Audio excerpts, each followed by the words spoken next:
Okay, the next subject is setting goals. Let me show you what turned my life every way but loose. Mr. Shoaff dropped this idea on me, changed me completely. Setting goals. Here's what can easily happen if you don't set goals. It's easy to let life deteriorate into making a living instead of designing a life. And we all have a choice: make a living or design a life. It's easy to get trapped by economic necessity and settle for existence rather than substance. That's easy. But the best advice I can give you on how to break out of that trap is to learn how to set goals. Now let me give you a little simple formula for goal setting. Okay? We take 2.5 hours on the weekend for the whole 10-year plan. We don't have time for that tonight. But let me get you started with a little simple formula Mr. Shoaff gave me. And maybe this will be helpful. First of all, I've divided goals into two parts. First is long range. Long range goals. That's your dreams. Your dreams for the next 3, 5, 10, 20, 30, 40 years. Actually, the rest of your life. Your dreams. You've got to keep dreaming. Ronald Reagan, president, said to the joint session of Congress a few weeks ago, "The Republic is a dream. And if we don't keep dreaming, we will lose the Republic."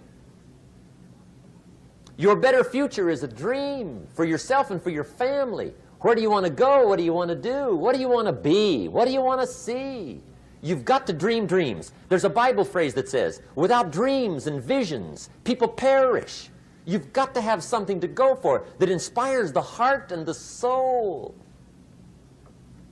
Dreams. From the children of Sanchez, it says, take the crumbs from starving soldiers, they won't die. Take the bread from hungry children, they won't cry. But without dreams, we all will die. You've got to dream. Don't lose your dreams for yourself, for your future, for your family. The dreams of love and enterprise and travel and doing things, becoming something unique on your journey here. Don't lose your dreams. Do some dreaming. That's long-range goals. You've got to have those. So that's number one. Here's the second part of goals, short range. Short-range goals. That's your goals for tomorrow, this week, this month, this year, the immediate future. We call these confidence builders. Because if you set up something short-range, go for it, get it, latch onto it, work hard, accomplish it. That starts building your strong feelings to go for your dreams. Now, I've divided goals into 3 categories. Here they are. Number 1 is economic. That's your goals for money, income, business, profits, production. Economics. Make sure you've got your economics well planned. Economics plays a major role in everybody's life. Economics is major, which means it ought to be meticulously well planned for tomorrow, this week, this month, this year, long range. What if you asked somebody tomorrow if you could see their meticulously well-planned list of economic goals? What would they probably say? They say, you some kind of a nut? You must be weird. Hey, I found out what success is. Success is doing what the failures won't do. Make sure you've got your economics well planned. It'll put you in the top 5%. One of the key little subjects we talk about on the weekend is the 7 fundamentals for wealth and happiness.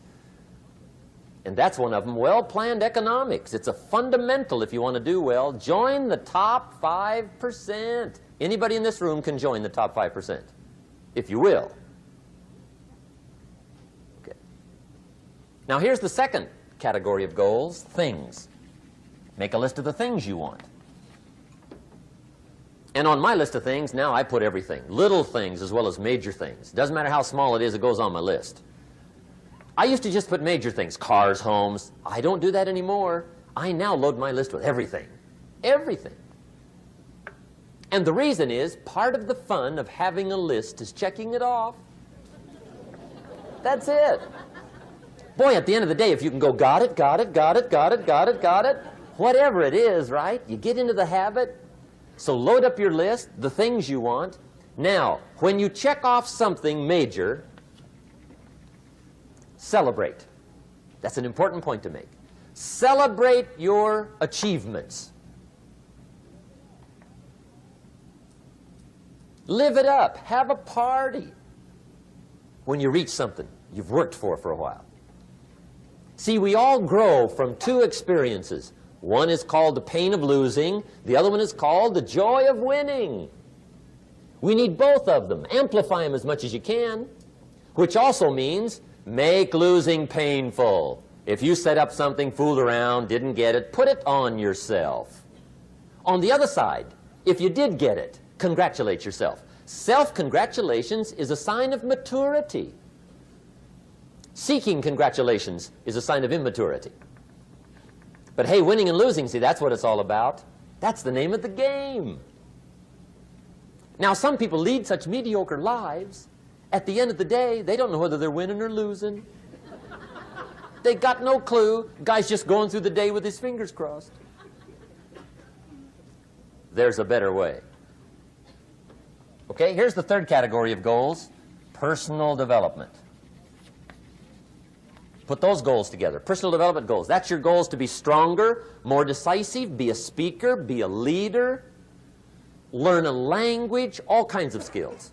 Okay? The whole weekend seminar was designed to improve all your skills so that you walk away more skillful. And that's what you want, the personal development skills. That's what attracts, that's what brings good things to your life, the person you become more skillful. Now, this is quite a package to work on. Economics, things, personal development. For tomorrow, this week, this month, this year, long range. Okay? That'll get you started.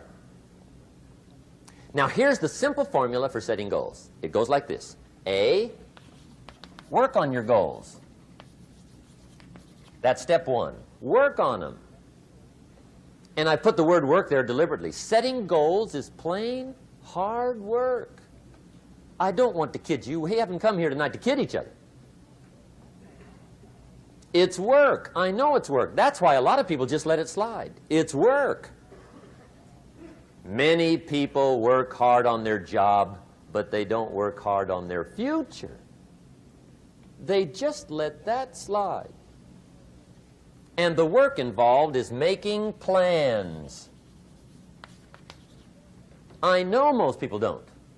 I understand that. But don't let that be you. Guy says, well, yeah, you work where I work, but the time you struggle home, it's late. You've got to eat a bite of supper, watch a little TV, get to bed. You can't sit up half the night. Plan, plan, plan. And the guy's behind. Good worker, hard worker, sincere. But you've got to be better than sincere, working hard. You've got to be better than a good worker. You've got to be a good planner. Somebody once wisely said, the people who fail to plan are planning to fail. Well said. So work on your goals. Here's step two. Write your goals down. That's so important. I teach my staff around the world, put your goals in your journal.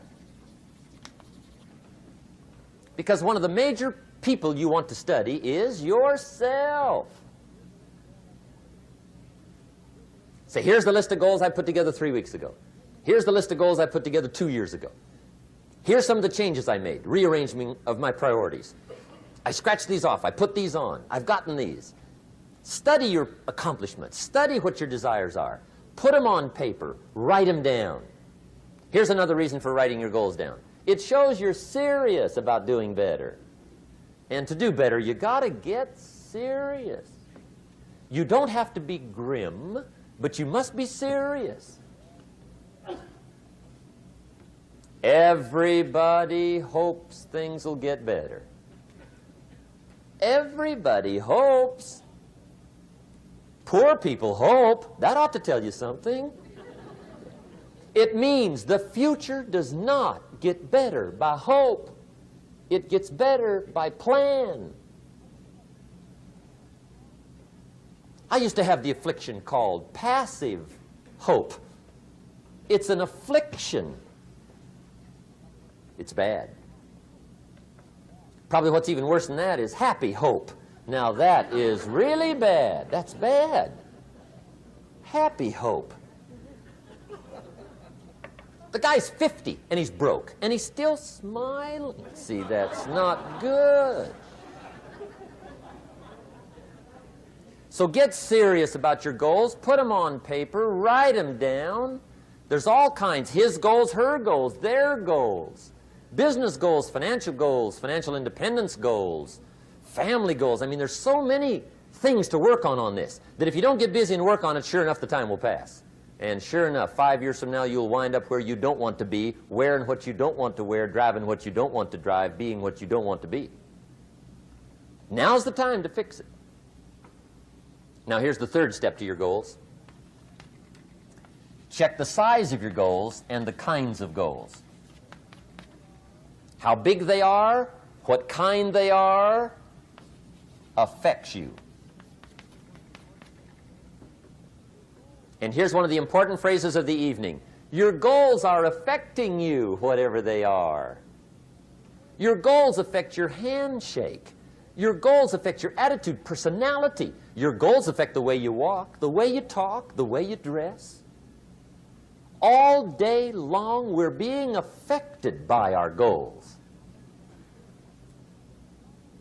Now, some people have goals, but they have such lousy goals. The effect is bad. I asked a guy one time, what are your goals for this month? The guy said, look, if I could just scrape up enough money to pay these lousy bills. That was his goal. I'm not saying it isn't a goal. It's a goal, but it's such a lousy goal, the effect is bad. You don't jump out of bed on Monday morning and say, oh boy, another chance to go out and scrape up the money to pay my lousy bills. See, you don't do that. Usually you say, oh, not another Monday.